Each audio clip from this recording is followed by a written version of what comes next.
ඉතින් එහෙම කියලා රිස්ක් එකක් ගන්න එක නම් තේරුමක් නැහැ. අනිවා.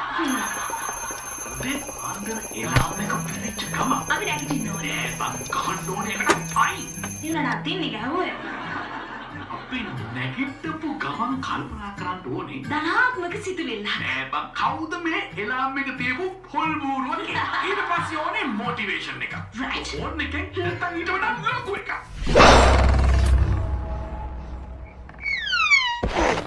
අපේ වගේ. ඊට පස්සේ අපිට උදේ ලොකුම මිෂන් එක තමයි ටොයිලට් යන එක. ඔයගොල්ලෝ බඩවේලිච්ච දවසේ. ලොකුම ප්‍රශ්නේ තමයි දත්බුරුසු අතරින් අපේ බුරුසු මොකක්ද කියලා හොයාගන්න එක. හා ඕකේ. උඹක් වෙලාවට මදින්නේ වෙන කාගේ හරි එකක්. right.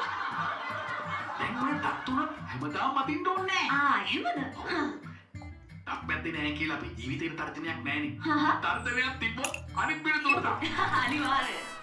ඔයා දන්නවනේ මනුස්ස ශරීරයෙන් 65%ක්ම තියෙන්නේ වතුර තමයි අපි ජීවත් කරන්නේ. නෑ. හැබැයි උදේට ටැප් එකේ මූණ හොදන්න ගියාම තමයි හිතෙන්නේ මනාන මීට හොඳයි. අනිවාර්යයෙන්. හොඳම දේ කියන්නේ අපේ රටේ නෑනේ ඔය වර්ණ ભેද වර්ණ. නියමයි. මිනිස්සු අපිව මනින්නේ අපේ හැමේ පාටින් නෙමෙයි. එහෙනම්? අපේ තත්ත්වය. ඔයාගේ සමහර වැදගත් දේවල් මට මතක් වෙන්නේ.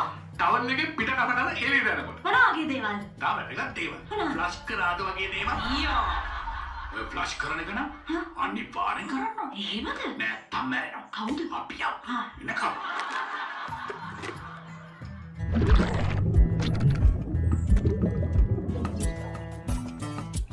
නාකි මගේ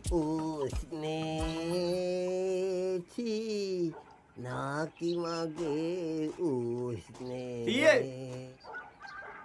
සීයේ කවුද? ගත්ත දෙයක් ගත්ත තැනින් තියන්නකෝ. මොකද්ද බං හොයන්නේ? උඹේ බයිසිකලේද?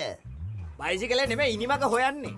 යසපුරුවට ඇතුපත්තාගෙන ඉනිමගේ උඹ කොහෙ යන්නද බං? දිව්‍ය ලෝකෙටවත් යන්නද?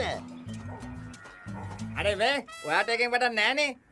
මම තැඹිලි ගෙඩියක් අදන්න ඔන්න ගහට තිබ්බ බං. එතන ඇති.